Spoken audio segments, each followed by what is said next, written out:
আমরাই মরেছি, আমরাই আসামি। পুলিশের বিচার বা তদন্তের জন্য পুলিশের কাছে যেতে চাই না, আর একটা ইন্ডিপেন্ডেন্ট ইনকোয়ারি কমিশনের কাছে যেতে চাই। এইটাও আমি দেখিয়েছি ভুতুড়ে মামলা কাকে বলে। এক লোক আমার কাছে এখন আছে যে নাকি এইভাবে 61টা মামলার আসামি হয়েছে 2013 সাল থেকে শুরু করে 2023 সাল পর্যন্ত, যেখানে যে ব্যক্তি হত্যা হয়েছে, হত্যা যিনি মার্ডার হয়েছেন, যিনি ভিকটিম, তার ভাই, বন্ধু, তার রাজনৈতিক কর্মীরাই হলো আসামি। 251টা। আমি বিশেষভাবে এটা করে একটা ফাইল করে সুন্দর করে বাধাই টাদাই করে রাখছি, শুধুমাত্র মনের শান্তির জন্য। মাঝে মাঝে দেখি কিছু তো আর করতে পারি না, ফাইলটা খুললে দেখে আবার বন্ধ করে কি করব। 251টা কেস, সাতক্ষীরা, যশোর, ঝিনাইদহ, খুলনা, বাগেরহাট, মেসাকার। ওইদিকে আছে কোথায় জানেন? রংপুর, দিনাজপুর, ওই পাশে আছে বিরাট একটা। ওইদিকে আছে বগুড়া, সিরাজগঞ্জ, পাবনা, এই দিক থেকে শুরু করে আস্তে আস্তে রাজশাহীর ওই চাঁপাইনবাবগঞ্জ।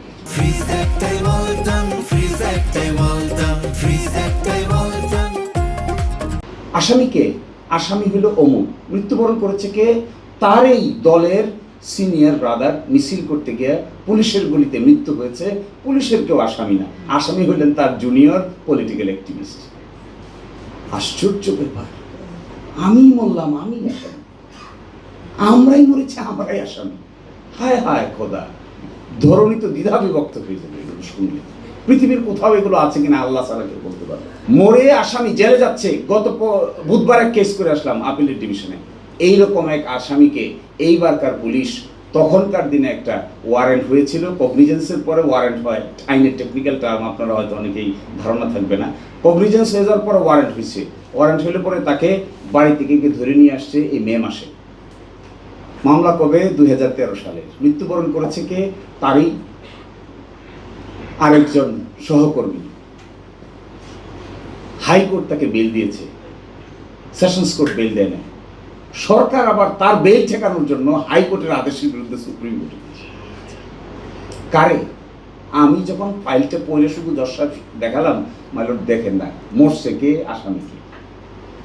দেখার পরে দর্শক ফিউরিয়াস হয়ে গেছে। হোয়াট, কি মামলা নিয়ে সুপ্রিম কোর্টে আসতে হয় তাও জানেন না? মানুষ মরল, আমার ভাই মরল, আমি আসামি, হাইকোর্ট পর্যন্ত আমি বেল পেয়ে আসলাম, কত লম্বা প্রসেস করে সুপ্রিম কোর্টে গিয়ে আমার বেল ঠেকানোর লোক ওই দেশে আছে। আশ্চর্য ব্যাপার। তো আমি আরেকটা রিসার্চ করেছিলাম, ভাই এটা আছে আমার কাছে কোনো একদিন, 2176টা ঘটনা 2000 সাল থেকে 2023 সাল পর্যন্ত পুলিশ কর্তৃক সংগঠিত অপরাধ। এইটা আমি আদালতে নিয়ে গেছিলাম হাইকোর্টে, যে একটা ইন্ডিপেন্ডেন্স পুলিশ ইনকোয়ারি কমিশন গঠন করা হোক। পুলিশের বিচার বা তদন্তের জন্য পুলিশের কাছে যেতে চাই না, আর একটা ইন্ডিপেন্ডেন্ট ইনকোয়ারি কমিশনের কাছে যেতে চাই। এইটা নিয়ে আমাদের হাইকোর্ট ডিভিশন একটা রুল দিয়েছিলেন। এইবার আশা করি ইনশাল্লাহ এই ছুটির আগে এই রুলটা শুনানি হওয়ার একটা সম্ভাবনা দেখা দিয়েছে। পুলিশের তদন্ত করার জন্য পুলিশের কাছে যাব। 28টা কেস আমি সংগ্রহ করেছি সারা বাংলাদেশ থেকে। 28টা কেসের ভিতরে 28টাতেই দেখা গেছে পুলিশ আসামি ছিল, 28টাতেই ফাইনাল রিপোর্ট হয়ে গেছে। এই সকল সার্টিফাইড কপি আমি হাইকোর্টের সামনে উপস্থাপন করেছিলাম। মাইলন দেখেন, কারবারটা দেখেন।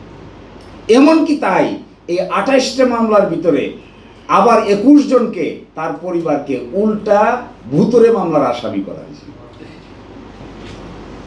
এইটাও আমি দেখিয়েছি ভুতুড়ে মামলা কাকে বলে। এক লোক আমার কাছে এখন আছে যে নাকি এইভাবে 61টা মামলার আসামি হয়েছে। শুনলে আপনারা মনে হয় জানি আমরা মনে হয় একটা ভিন্ন জগতের বাসিন্দা।